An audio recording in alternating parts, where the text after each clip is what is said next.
Alrighty, hello and good morning to everyone listening. Thank you for joining me for this installment of Solutions for Rural Development webinar series.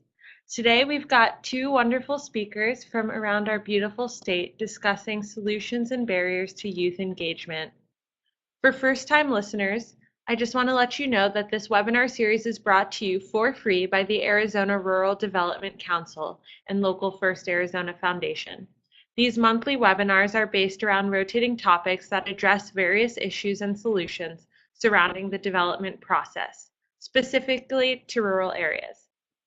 Now, before we get started, I just want to go over a few housekeeping rules. So for your audio, just make sure your volume is at the appropriate level. If someone's too loud, check it. Maybe you need to turn it down. And if someone's too quiet, you might need to turn it up. If we get a lot of feedback saying that people can't hear, then we will work on our end to adjust the issue. For visual, we ask that you make sure any programs that you can shut down or windows are closed. This sometimes slows down your broadband. And if you have some severe issues, try logging out of the webinar platform and then logging back in. This webinar is being recorded and will be sent out 1 week after this live recording. Finally, for question and answer, we'll have some brief moments for clarifying questions after each presenter speaks. And then we'll have time for more robust Q&A at the end of the presentation. So that's me. I'm your facilitator, Maya. I grew up in the Blue Ridge Mountains of Virginia and moved to the desert to pursue grad school a few years ago. My past and current work and research has focused around community and economic development, along with tourism development and natural resource management, all specific to rural areas. A point of focus within all of my work is sustainable and equitable solutions. Our next presenter is Jessalyn Luna. Jessalyn is 17 years old and is very proud to be born and raised in Douglas, Arizona. Jessalyn is currently in 12th grade. She was homeschooled since first grade and has been in an online school since fourth grade. For the past 6 years, she has been heavily involved in volunteer work and enjoys giving back to her community. After graduating, she will be attending Cochise College for 2 years and hopefully becoming a police officer or customs agent. Jill is the program director of Big Brothers Big Sisters of Flagstaff and has been with the agency since 2012 after graduating from University of Denver with her master's in social work and certificate in animal assisted therapy. Jill received her bachelor's of social work from NAU in 2011. Jill is passionate about serving the high-risk youth demographic. So today we hope that you will take away ideas to actively engage youth to participate in local events, how to better establish communication between youth mentors and youth, and resources and tools needed to better support young adults in rural communities. And as I mentioned, we're going to get started here with Jessalyn, and whenever she is ready, then she can take it away.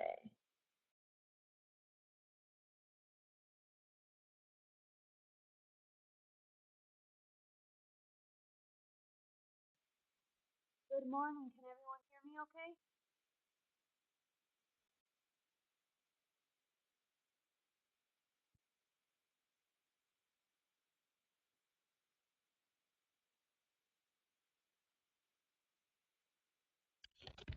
Hi everyone, good morning.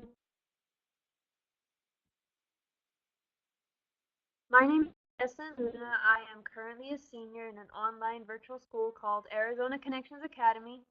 I am 17 years old, and two of the current positions that I hold within my community are the Douglas City Youth Council President. A little bit about this would be that I became a member of City Youth Council in July 2017, and I was voted in as City Youth Council President by a 4-0 vote. There are 3 other council members, and we are all young ladies, so we call ourselves the Founding Mothers. This past Saturday, I competed in the 5th annual Miss Douglas Days pageant, and I was crowned the 2018 Miss Douglas Days Queen. So that is one of the recent titles that I now hold.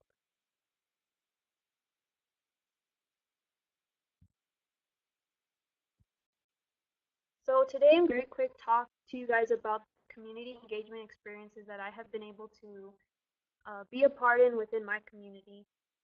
So at a young age, I started, the first volunteer work that I ever started with was hosting food drives with my brothers.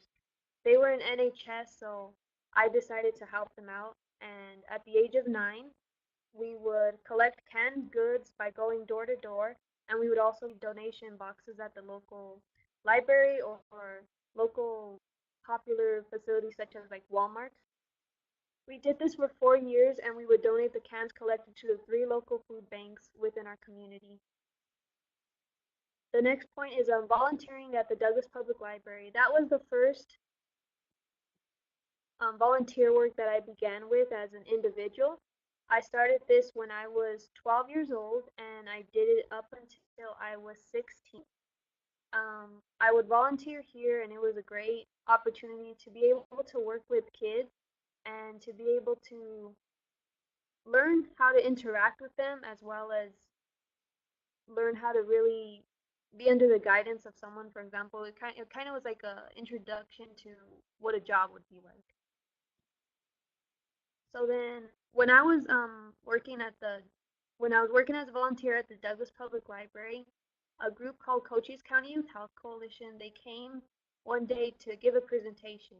And Cochise County Youth Health Coalition, they are an anti-tobacco group, and it is made up of teens in high school.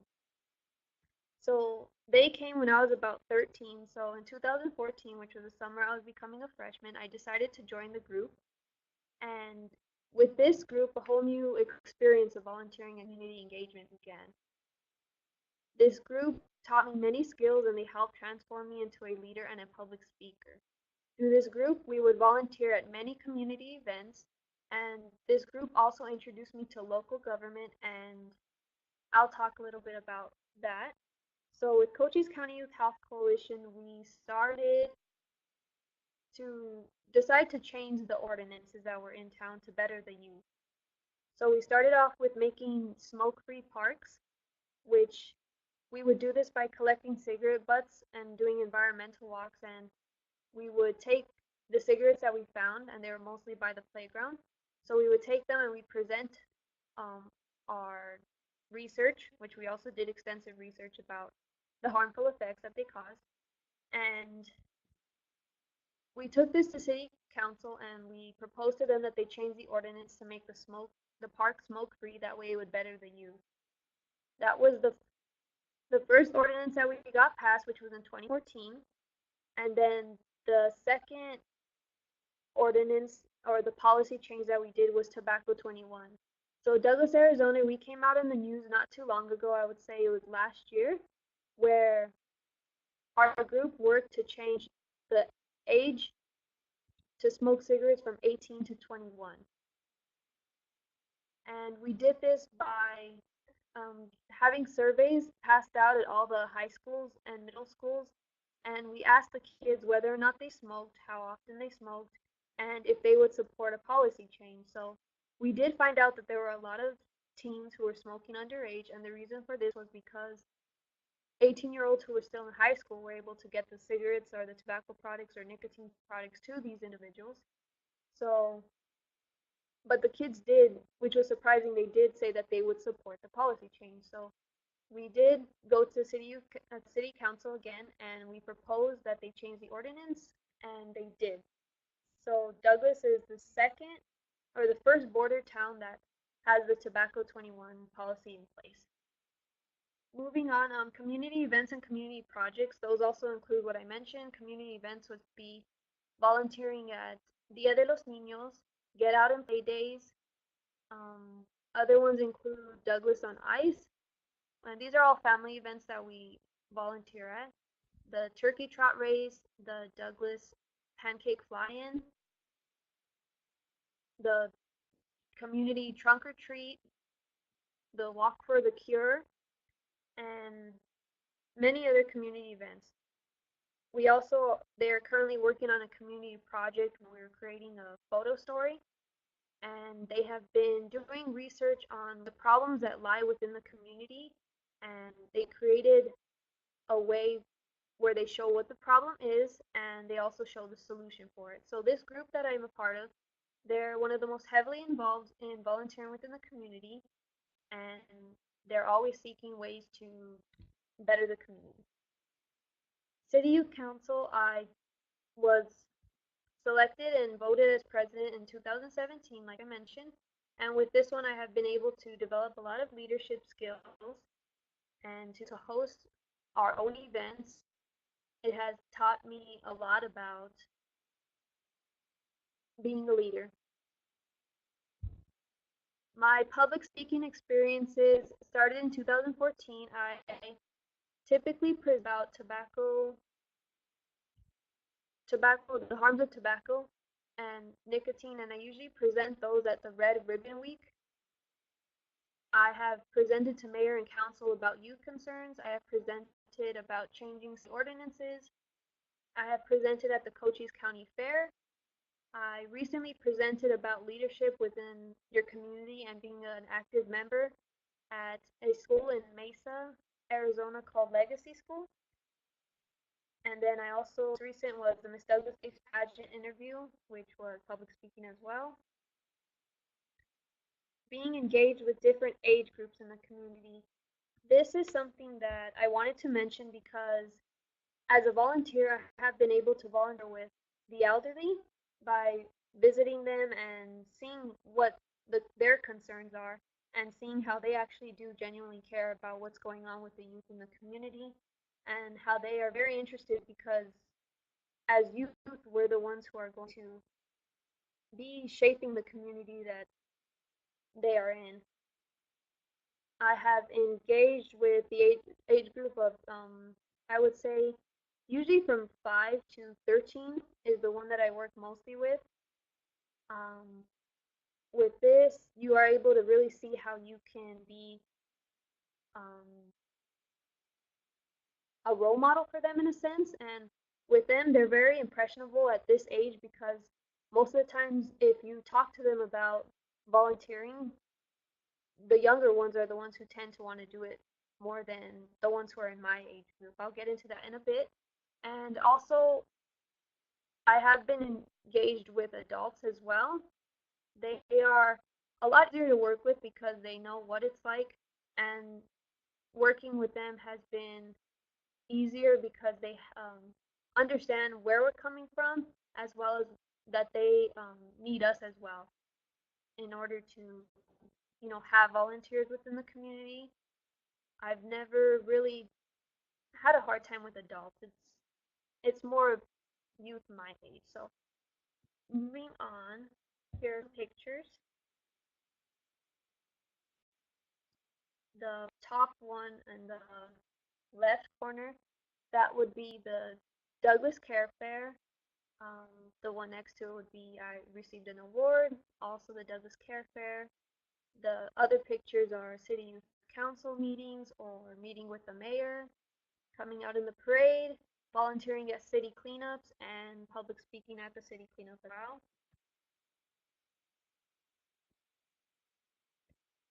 Positives. Positives that I have experienced are making connections, networking, and collaborating with many individuals. So throughout my volunteer experience, I have been able to meet so many people. Some people are part of groups, some people are just individuals, and it's really great to be able to volunteer because you're able to make these connections with them, and they either will remember you for next time and hire you in a sense for more volunteer work.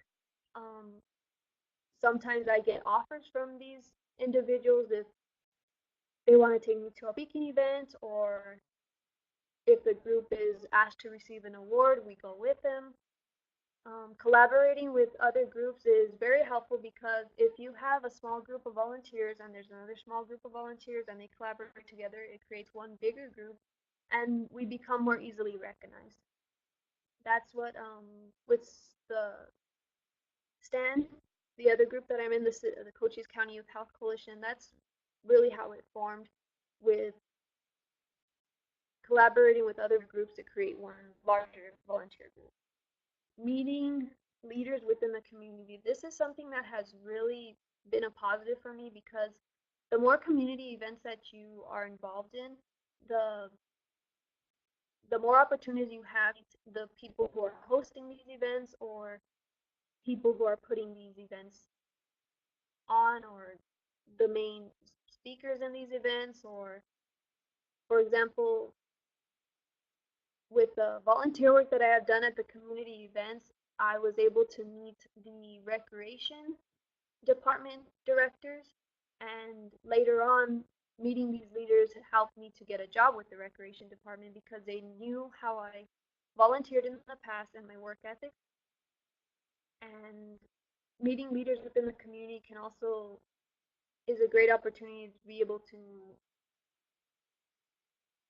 not use them in a sense, but they are more willing to offer you chances to like write um, letters of recommendation for you. New opportunities and credentials. Like I said, volunteering brings new opportunities, and it's able to build up representation for yourself, and it's able to create.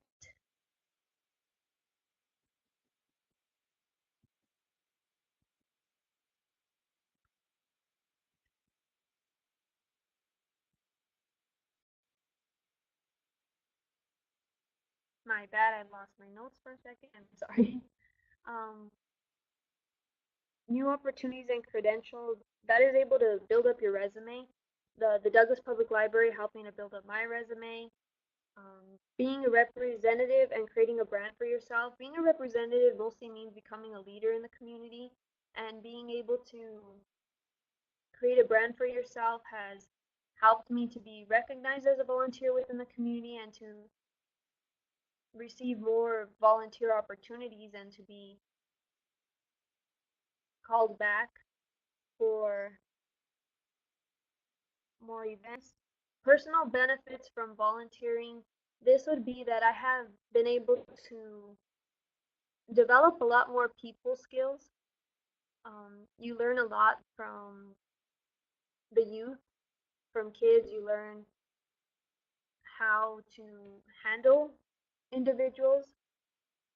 Other benefits from volunteering have included a lot of opportunities for me, such as last summer I went to Washington, D.C. with um, a few of the members from the Cochise County Youth Health Coalition, and we went to this program that's called Initiative. You probably have heard about it before, where it's also an anti-tobacco program. And we were able to spend a few days there learning about ways to become public speakers, to become active members in the community, to be able to put an end to tobacco, and to really develop our skills. And also, it was a great experience to travel. I recently went to an awards gala in Phoenix. Those are other benefits from that come with volunteering, because you're able to be awarded in a sense for the work that you have been trying to do, and the representation that you have been putting out there within your community. Event organizers and leaders are almost always welcoming towards volunteers and appreciative of the help. This is one of the biggest things to me, is that whenever I'm volunteering, it's easier to volunteer with a group if the organizers and the leaders are nice and they talk to you and they make a connection with you. Because if you just go somewhere and they have you do some work and you don't talk to them or anything, or you kind of, it doesn't make me want to stay there, because I don't know if they're the kind of people that are friendly, or if they cared that we came out to help them or anything like that. So whenever the event organizers are welcoming and talkative, it really helps the volunteer feel like they want to be there and feel appreciated.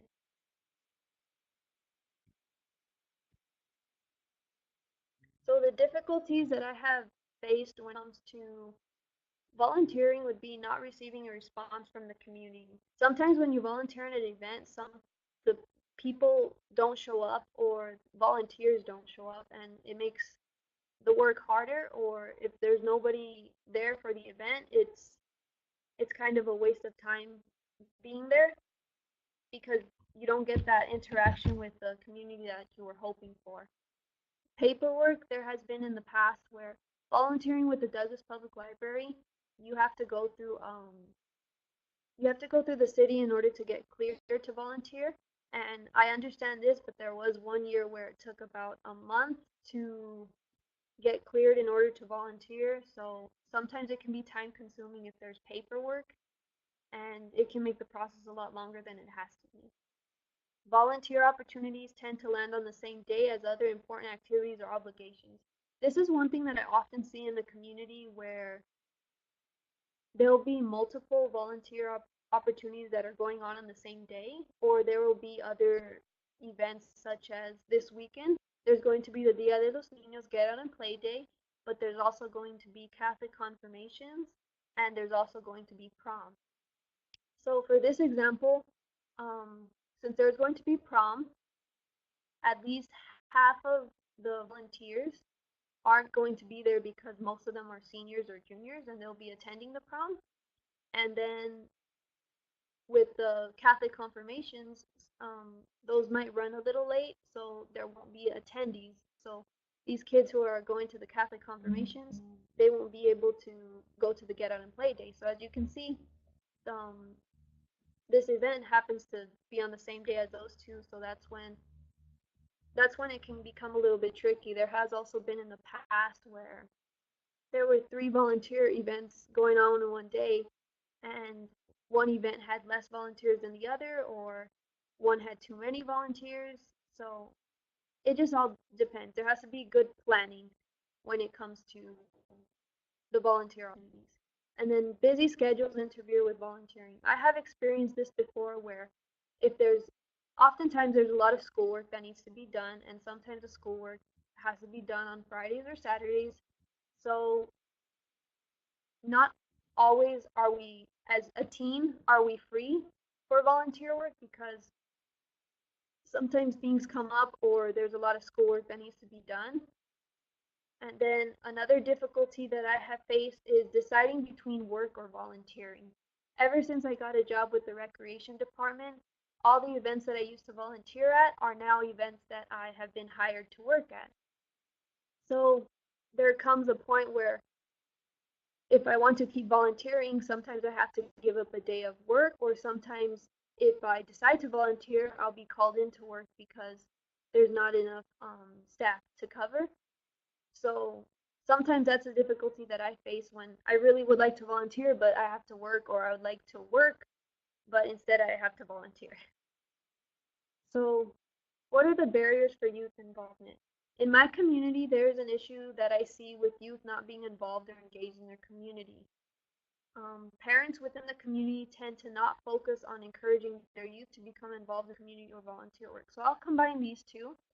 And I noticed that within the community, parents really aren't encouraging the youth. They don't motivate them to go out and volunteer within the community. They don't really push their kids or raise them to understand that volunteering will be able to help build your resume, or it will help to shape you as a leader in your community. And that's one of the main issues I see, where it doesn't start at home. And for me, volunteering was encouraged at a very young age, and I was encouraged to volunteer ever since I was 6, whether it would be volunteering within the church or volunteering by making crafts and dropping them off at um, the the elderly home. And that's the biggest issue, is it doesn't start at home. There is also a disconnect between getting youth between the ages of 15 and 18 to volunteer. This is definitely another big issue within the community, because by the time youth are between these ages of 15 and 18, they have other plans, or they have a completely different agenda to what a normal youth should be doing. Underage drinking is a problem within my community, and the reason for that is because of the culture here.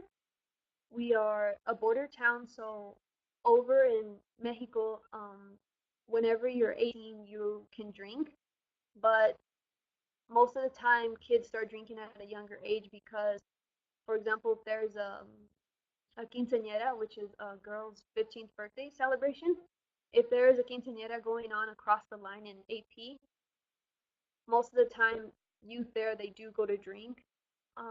Other times, as soon as the youth turn 18 years old, they'll usually go to AP and celebrate with drinking. Sometimes I have known many people who their parents encourage drinking at a young age or purchase the alcohol for them. So there's oftentimes the disconnect between youth between the ages of 15 and 18 is because it tends to be they're more willing to go drinking and partying instead of volunteering or being members of the community. I have spoken with some youth who don't see the point in volunteering. They see it as lame or they see it as a waste of time. Some individuals don't some individuals are critical of volunteering, some are accepting of it, but most of the time a lot of the youth in Douglas they would rather be doing something else instead of volunteering. And I think you'll see that with almost every teen, especially if it's a group, like peer pressure in a sense. They pressure one another to see through their views, which is volunteering isn't fun. Busy schedules is another thing that I notice a lot of youth in Douglas face. Those who are volunteers, those who are volunteers or part of the volunteer group, we're often busy. We're part of different school clubs, or we have homework or sports. That's another one for me as well, as many other of my friends. We just can't always volunteer because there's just so much going on, especially on the weekends. That's when usually most of the school trips occur or the sport events. Volunteer or paid work. This is one of the things that also goes into people don't see the point in volunteering in this community because they want to be paid for working.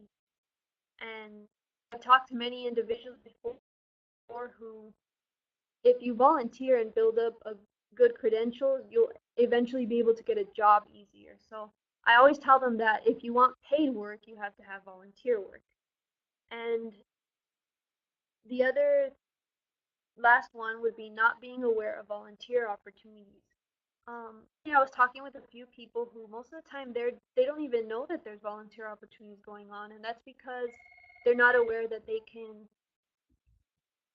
resources given to them, such as looking at the newspaper, social media. I follow the mayor on his social media accounts. That way I know what volunteer opportunities are going on within the community. You can also volunteer the sorry. You can look up different volunteer groups and see what volunteer opportunities they're offering. There's also the radio that we advertise volunteer opportunities on. So most of the time, kids don't volunteer also because they're just not aware of the volunteer opportunities going on.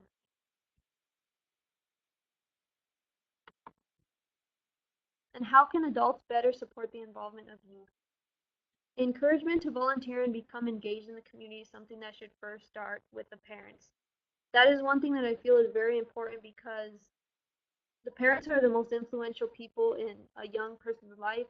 And if more parents were encouraged to raise their kids to volunteer, that would really help make it something natural for the kids to do. So one thing to do would definitely be to encourage parents to encourage their youth. Second would be that teachers can help by encouraging or informing their students of volunteer opportunities or programs such as National Honor Society. Teachers are probably the second most influential people in a child's life, so teachers definitely can use their voice to encourage their students to pursue volunteering. I'm a member of National Honor Society, and it is definitely something that has encouraged me throughout the years to volunteer in, and I wouldn't have joined National Honor Society if it wasn't for one of my teachers. So school is also another place where volunteering can be encouraged, and it can be volunteer work within the school or it can be volunteer work with um, outside of the school. Social media is a communication tool.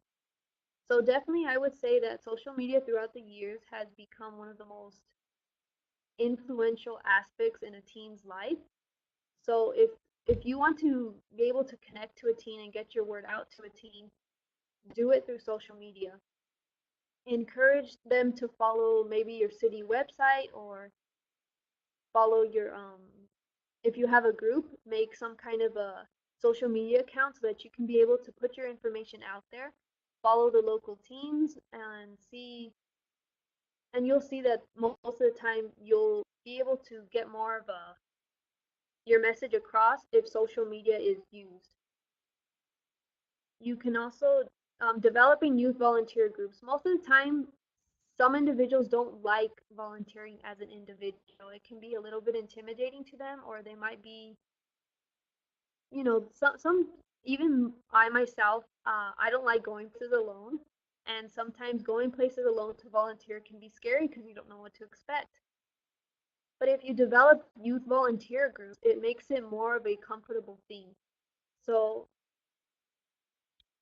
if you are able to put together a youth volunteer group or get multiple people to volunteer at the same time, it's a lot better, and it's more, how do you say, attractive to.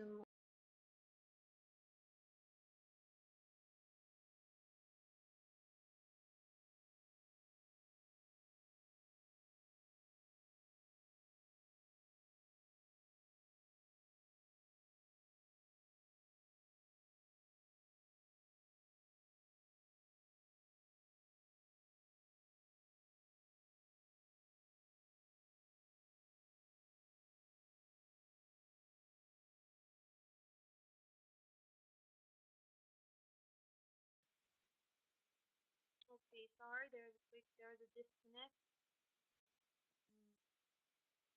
Fix things real quick. Okay, my apologies, there's a disconnect. I'm back though. Okay, continuing, developing youth volunteer groups, that is something that will be more attractive to volunteers to come together instead of being an individual. Be aware of what is going on in the community so event dates don't clash. This is one of more important ones, is to be aware yourself of what is going on in the community. Make sure that um, multiple multiple events aren't going to happen on the same day. If you are hoping to get a lot of volunteers come out to your event, or participants to come out to your event, just make sure it's not on a day where you're going to have to compete for those numbers. Make volunteer events fun as possible. One thing for me is, if I go to a volunteer event and there's no one there, or if I go to a volunteer event and the people hosting it are very blunt, or they don't really want to spend time with you, or the volunteer event itself is just not very entertaining, um, that will sometimes make volunteers not want to be there, and it won't encourage you to come back to the volunteer event. So try and make volunteer events as fun as possible, because us teens, we really are kids at heart, and sometimes we do need entertainment to um, keep us like from wandering away, in a sense. And last but not least, use incentives. Um, you can use it, for example, when I talk to individuals about being involved as a youth in the community, I always tell them about how it looks good on your resume. It looks good on your college applications. It will help you get scholarships. And I use these incentives to help youth understand that doing something good is going to be able to benefit you later. There are also other incentives, such as one of the groups that I'm in is called the Coaches County Youth Health Coalition. And the incentive that we joke around using is because every single week um, we eat pizza at this group. So our incentive is join Coaches County Youth Health Coalition, and we'll tell them what we do, and then we'll always end it, oh yeah, and there's free food there too. So most of the time, people will show up, and sometimes they'll, you guys are the group with pizza, right? So yes, you can use incentives as a way to encourage the youth to become involved. And what I do as a youth to narrow the gap is I make connections with as many individuals as I can. I make connections with people who know other people who would be interested, or I make connections with groups or community leaders who will help me connect to more people than I could on my own. Another thing that I do is I often have one-on-one talks with individuals, and I personally invite people to come out to volunteer because I want to make them feel like they matter and their volunteer work will benefit the rest of the group. And one-on-ones tend to be a lot more personal, and it allows them to feel a lot more comfortable. So having one-on-one talks with individuals, inviting them, will will be beneficial because it makes them feel a lot important, and they're more likely to come out and join because they feel important. Resources, use your resources to promote. So those I'm going to combine. You can use your resources, social media, Facebook, Instagram, Snapchat. Um, those are the main ones I can think of. You use those resources to be able to promote your agenda, or you promote your event, promote that you need volunteers. I would also use the newspaper and online websites such as your city page or the the newspaper page. Use radio, whatever is most popular in your community or your town that you hear people use the most. Definitely target those using your resources and promote to teenagers the way you would think a teenager would be better at receiving it. So make sure to be aware of your audience is what I'm trying to say. And last but not least, talk about your event or talk about volunteering wherever you go. This is important because if you talk to people about it, they'll be able to feel more comfortable, and talking gets the word out. And it is important to do all these that I mentioned. And that concludes my presentation. Awesome. Thank you so much, Jesselyn. Do we have any clarifying questions at this time for Jesselyn? All right. And as people, maybe some questions might come up later, but I don't see any typing happening right now. So we're just going to adjust to Jill's presentation. Thank you.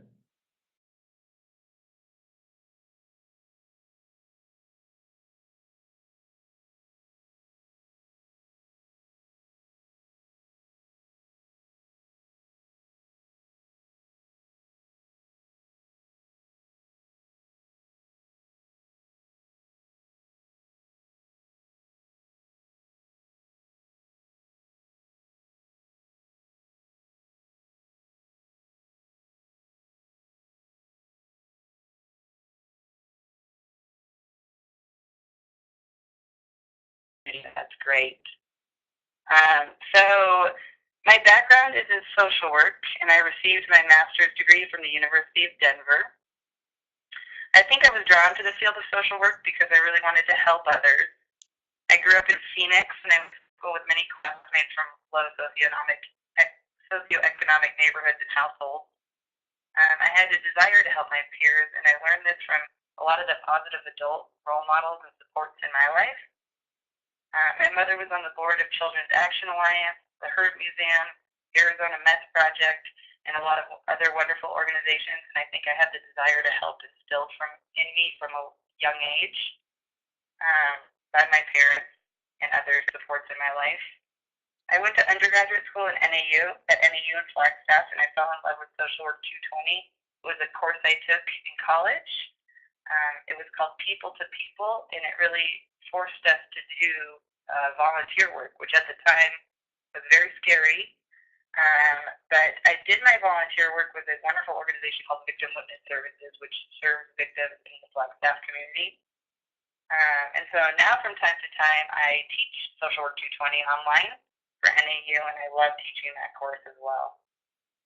I really believe that we're born with many environmental factors in our lives that can lead us down many different paths. But when you insert positive role models and mentors into someone's life, it can really make all the difference in their life.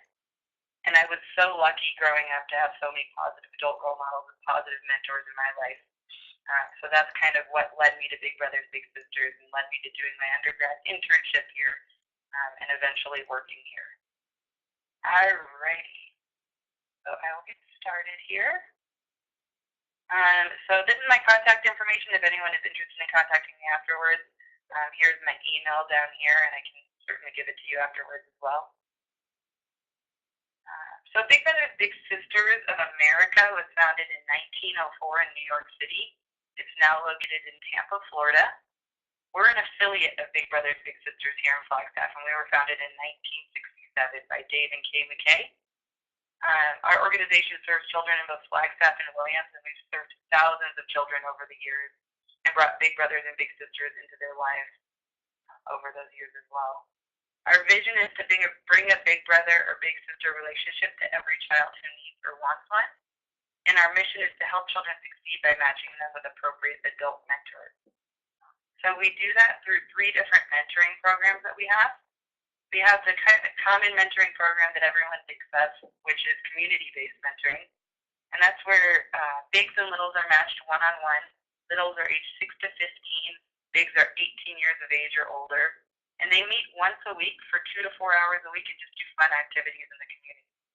So typically the big will pick the little up from home or school and take them out to the park or take them out. We have an aquaplex here that has swimming, or take them to a movie or out to lunch or do fun activities in the community where they can hopefully build a bond and build a relationship. We also have school-based mentoring, and that's a state-based program that we have here in Flagstaff. So we work with 5 different elementary schools in that program, and bigs and littles meet after school at the Littles Elementary School. So multiple bigs and littles will be there meeting. It's 1st through 5th grade, and we have 1 school at Williams too. So they do things like arts and crafts activities, or go on the playground, or play board games together.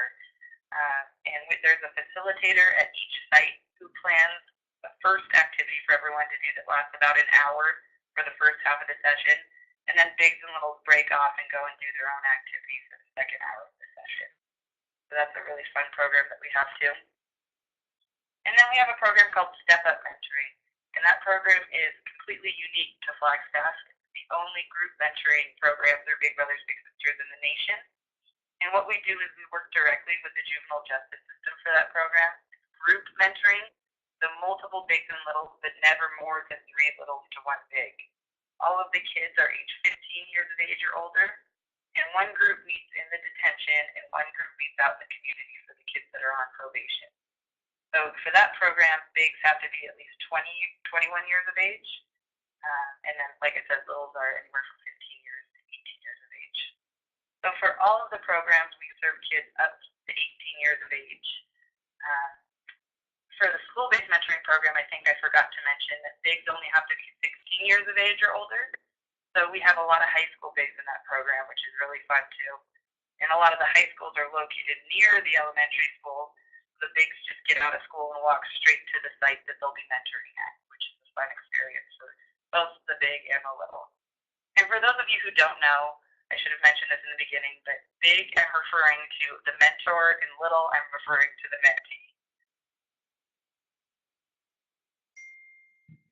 Okay, so this slide has some of our demographics of kind of the youth that we serve.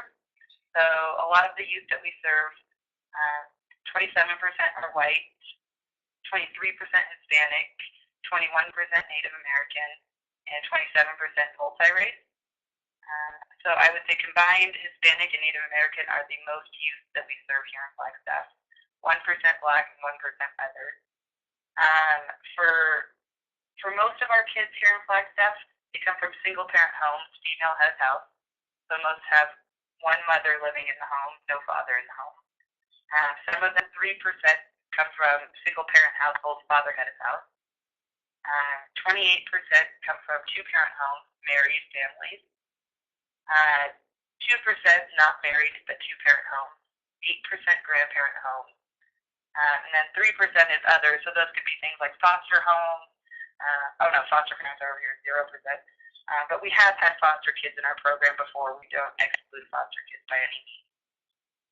But a lot of those others are kids living with an aunt or uncle, or kids who may be living in a group home for a moment. And then the ethnicity of the kiddos that we serve. We already went over that, sorry. The age range of the kids that we serve, 33% would be 6 to 12 years of age, and 67% is 13 to 17 years of age. So a lot of programs have a hard time reaching that teen population, but I think we have an easier time doing so because we have that step-up mentoring program.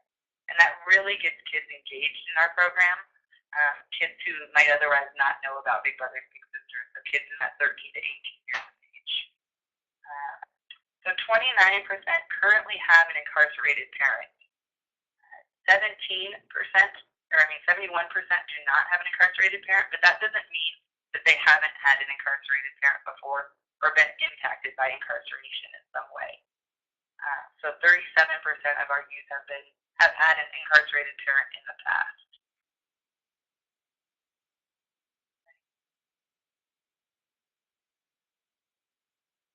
So this slide kind of talks a little bit about how we engage youth, how we get them involved in our program. We can talk a little bit about how we engage volunteers as well. But with both of those things, we engage both with referrals. So we're referred to our program by counselors in the community, teachers for school-based mentoring, by juvenile probation officers for our step-up mentoring program, and by parents a lot of times for our community-based mentoring program. We're also on social media, so we have a Twitter, a Facebook, and an Instagram page. We're very active on our Facebook page, so you can look us up and see us on there. It's /BBPSF. BBPS is our Facebook page. We also do tons of recruitments around town. So just this last weekend, we were at the Earth Day event, and we had a booth out. And we do recruitments with activities for kids to participate in. We recruit on NAU campus all year long for BIGs. So we'll be back out there starting in August and recruiting all year long for BIGs in the community. A lot of our BIGs are college BIGs, so we really appreciate that we have that opportunity to recruit from the college here in town. We also have that partnership with Coconino County Juvenile Court for step-up mentoring. All of our kids for step-up mentoring are referred to us by probation officers, and then they're not forced to be in the program. So that's a big component of our program is youth and parents must show interest in the program before we'll enroll them. So we do all enrollment for families in-home. We'll go to the home, we'll interview the parent, we'll interview the child, we'll do an orientation with the family, and then we ask them if it's something that sounds like it's something they still want to do. And if the child or the parent says no, we don't force them to be involved in the program.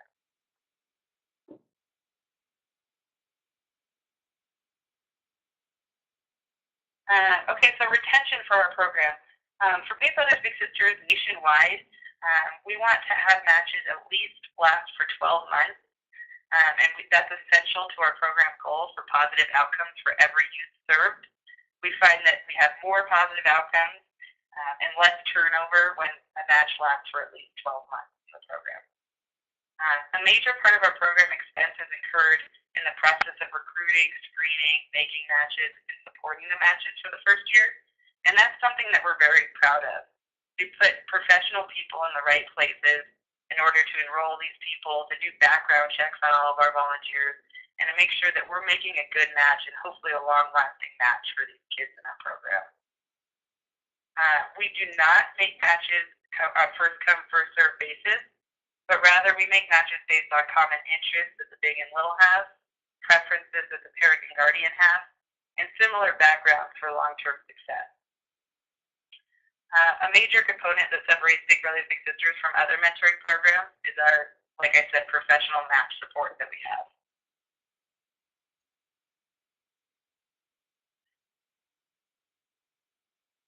The challenges that we have seen in enrolling volunteers, enrolling families in the program, cost of living in Flagstaff keeps increasing. The more students we have come in, it seems to increase the cost of living here in the city of Flagstaff. So that means that there's a lot of families in transition transition. So they're moving from apartments to homes and then back into apartments, sometimes into motels, and sometimes experiencing homelessness. So that becomes very difficult for those families to stay in touch with their big when they're worried about simple things like shelter and water and food and how do I, survive here in Flagstaff. So we also have communication barriers. We do have some Spanish-speaking families who only speak Spanish. We have a lot of Native American families who come from the reservation, who first language is Navajo or Hopi. And so we have to kind of figure out those communication barriers and match them with appropriate mentors who they'll be able to work with. Luckily, we have a lot of diversity with our NAU students as well, so we can usually find a good match for the kids. We can only serve kids up to 18 years old, and there tends to be a lack of services available for youth who transition into adulthood. So that's a big problem that we have here. Once a child turns 18, we have to close their match.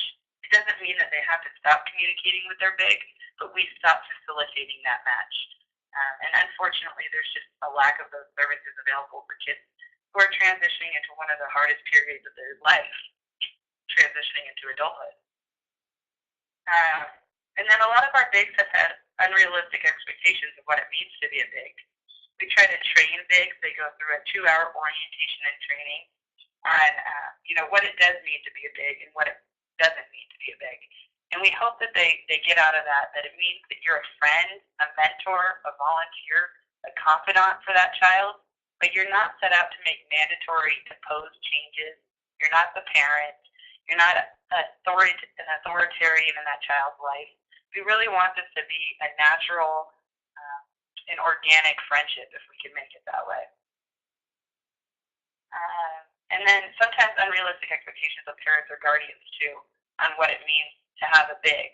So sometimes they want to have a babysitter rather than a big, or somebody to, help them with rent, and they have unrealistic expectations of what this person is going to do for them. And then we would love to serve more rural communities. Unfortunately, right now we're only serving Flagstaff and Williams, but we would love to have more funding to reach out to more kids in the neighboring reservations. And at Page, we have a lot of kids who come into our step-up mentoring program through the detention who live in Page. But that can be difficult as well, because as soon as they get out of detention and they go back home, we can no longer serve them anymore. We also have some challenges recruiting mentors in those rural communities. We've had a big challenge finding big transportation for littles in and out of those communities.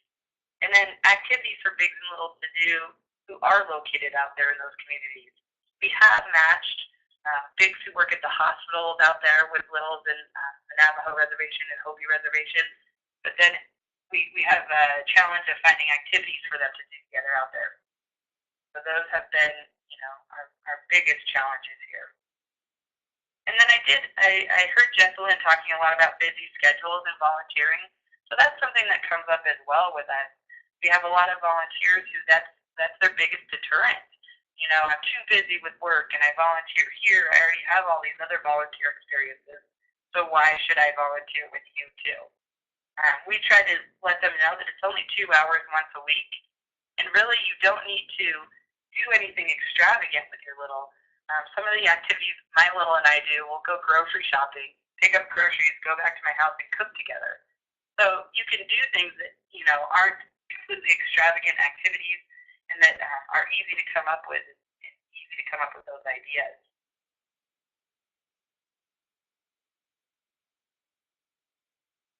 So these are some of the positive youth outcomes that we've had. We do have a youth outcome survey that we do with kids prior to being matched and at the 1-year mark after they've been matched for 1 year. And we found that 63% of kids have developed increased feelings of social acceptance with their peers. 53% report high educational expectations, so that means they want to go to college or even further than college.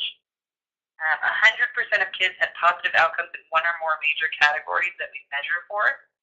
94% had no new arrests while matched in community-based mentoring or school-based mentoring. and 67% of kids reported same or improved attitude toward risky behaviors. So that means behaviors of drinking, drugs, skipping school, things like that. 53% of youth reported same or improved scholastic competency. So those are some of the positive impacts that we've had with kids in our programs. And BIGS, I wanted to mention the age range of BIGS in our program. We have 48% ranging from 18 to 24. So like I said, a huge portion of our BIGS come from the NAU school. 25 to 35 age range, 4% of our population of BIGS. 1% is the 16 to 17 age range population. School-based mentoring is our smallest program that we have. We are recruiting and trying to make that program bigger right now. Going to the different high schools in town and trying to recruit BIGS from those high schools as well. And then 17% are 36 years of age or older.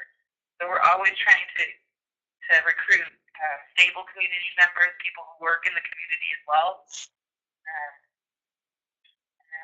I did want to mention too that we have 5 different Big Brothers Big Sisters agencies in Arizona. There's Big Brothers Big Sisters of Central Arizona, which is Phoenix and all of the surrounding areas. There's Big Brothers Big Sisters of Tucson, Arizona, Yavapai, Arizona, us in Flagstaff, Arizona, and Northeastern Arizona. So if you're interested in volunteering or you're interested in signing up a child in the program, you can go on to www.bbbs.org, and I'll put that here in the message too. And when you go on www.bbbs.org, you'll see a place to type in your zip code, and you can find out if there's a Big Brothers Big Sisters in your area that will serve kids and volunteers in your neighborhood. So that concludes my presentation, and I thank you all so much for listening. Awesome. Thank you so much, Jill. So we're going to open up the floor. If there are any questions at this point, we ask that you type them into your chat box, and we can direct them to the appropriate speaker. And while we give some time for that, just to go over what's coming up next from Local First Arizona Foundation. We have the Food and Farm Forum discussing what defines good food. If you're a producer, industry partner, and or just a person that cares about good food, this forum is the place to be. We have national and statewide speakers, and you can find more information on that at localfirstazfoundation.org. Our next month's webinar is called Redecorating Your Community, How to Fight Blight. That is a very critical issue that we in rural communities deal with. So if you're not sure what blight is, or you want to figure out how to fight it, I suggest tuning into that webinar. Registration can be found on the Local First AZ Foundation website. And then lastly, our June webinar is going to be titled Strengthen Everything You Write. So we all want to be the best at marketing and advertising, but we forget just how important it is to be good writers. That's very critical to those pieces. So please register for that if that's something that interests you as a business owner, community organizer, a volunteer, etc. So lastly, we will be sending out the contact information for our presenters in the follow-up recording email next week. And if you have any questions that come to you at any point, you can just go ahead and reach out to them directly. So I'd like to thank our speakers, Jessalyn and Jill, so much for their time and their vaults of knowledge. And thank you for being engaged in your community and fighting to organize with the youth. Thank you to all of our listeners for tuning in every month as well. See you next month.